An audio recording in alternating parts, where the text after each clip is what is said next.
So today I'm going to start showing you what I cook for dinner every night. But first, let's talk a disclaimer. Disclaimer, here it is. I'm sure that somebody's mama or grandmama or auntie probably cooks the same dishes that I do and does it better, and that's great. I'm not showing you how everybody cooks it. I'm just going to show you how I cook it. Number two, if you're looking for a recipe that has exact instructions and exact ingredients, you probably don't want to watch me because this is going to be like the worst cooking video you've ever seen. I don't measure anything. I just do. So there's that. The thing is I'm going to try to teach you how to do these super simple, quick, easy meals. And eventually we will get more and more complicated as we go. But we're going to start out with easy stuff so that I can teach you some basic techniques. And no, my technique is not perfect because I am not a chef. I'm just a regular person who loves to cook, who loves to watch cooking shows. And I just want to teach you some of the stuff that I've learned by watching and by doing and practicing myself. Practice makes perfect with everything, and especially with cooking. This is a science. It is an art. It is definitely not an exact. Baking is an exact. Cooking is a whatever you want to do with it. And last but not least, I have small children. Some of my meals that I'll show you are really interesting, but a lot of them are pretty kid-friendly and very southern. So if you're okay with that, then feel free to watch this. Okay, so a lot of the things I'm going to be showing you are pretty elementary to cooking. And again, I'm not an expert. I am just somebody who likes to cook, and I watch a ton of cooking shows, and I watch cooking courses, things like that, and that's where I pick up the information. So I'm just passing it along. Some people might do it different, and that's perfectly fine. But I'm going to show you a quick and easy way to cut peppers to where you don't lose as much of them. It's a pain to cut the top. Most people cut the top off or the bottom off and then try to core it, and it can be a pain. The best way to do it is set it up on its butt, and then you're just going to kind of put your knife at an angle and gently kind of go down like this and around the body. So you're literally coring it as you go. You're de-ribbing it, de-seeding it, the whole schmeal, just like that. And you are keeping a lot more pepper. See, and this is what you're left with. It's as simple as that. Now, the other thing I want to tell you about is cutting. For the love of Pete, if you have got a really sharp knife, know how to use the thing, because you can literally cut the tips of your fingers off, your whole finger off. So what you're going to do is you're going to place the tip of the knife on the cutting board. It's shaped the way it is for a reason. It rocks, okay? And then you're going to use the weight of the knife itself to just bounce down like that. If your knife is sharp, then it should work. Another thing is the way you hold your fingers. Make sure that you tuck your fingers down. 3 fingers down, the thumb out here, the thumb holds the food down. See how I'm holding that there? This way, I'm not holding it right. That way you hold it like that right there. This way, the thumb is keeping the food from moving, but these fingers are like this. That way, when you press your knife against that finger, you're not gonna cut tips off.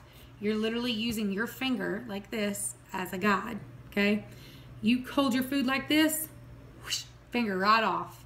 But like this, the knife can't go any further, all right? So what you're gonna do is you're gonna start it out like this, and you're just gonna gently, and it kind of has like a rocking motion when you do it. A down and forward, like that, okay? So all you're gonna do is go down and forward, down and forward, down and forward, just like that, and it cuts. I know you see people on television and they do it like 100 miles an hour, and that's great for them because they've probably done this for a really long time. But when you're first starting out, please take it slow. You don't want to lose a hand. Talk about the almighty onion. The onion is super simple, and a lot of people make this harder than it should be. If you're gonna just like kind of slice it up, you want to cut the onion in half. This will give it a firm, flat base. This thing is round. Don't try to cut something round. There's 2 different sides. There's the top, and then there's the bottom. The bottom, you want to keep it on, okay? The top is the part you're going to cut off. And the reason that you're going to cut that off, we're going to do this top too. You can cut the tops off, and then you're going to peel back, obviously, the skin. This is the part you do not want. Just like so.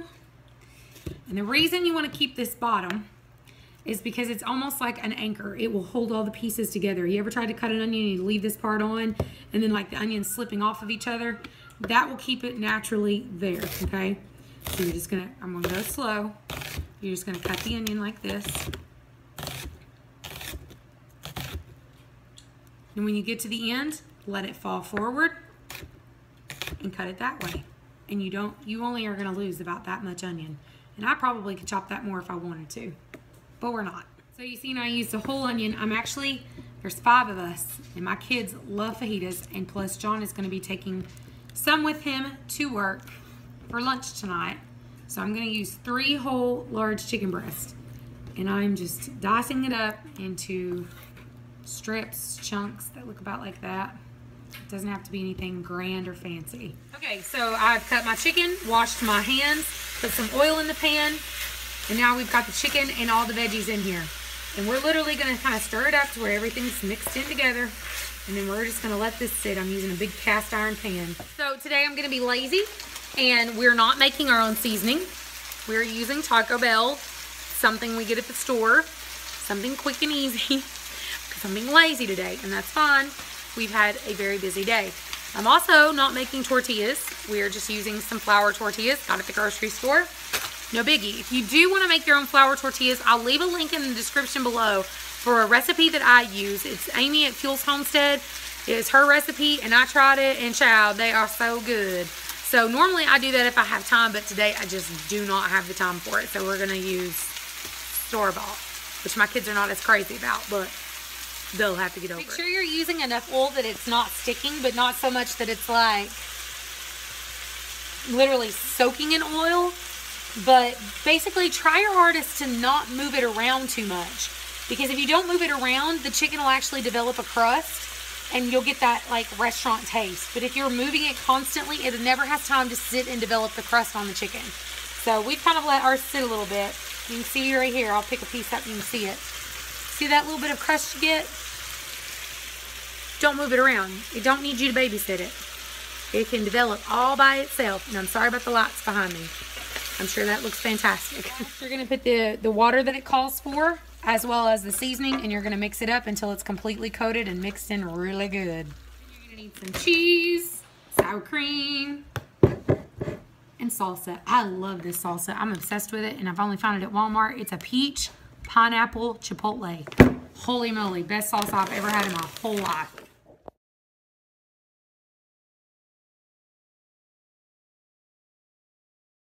Ta-da! Simple fajita tacos. Literally.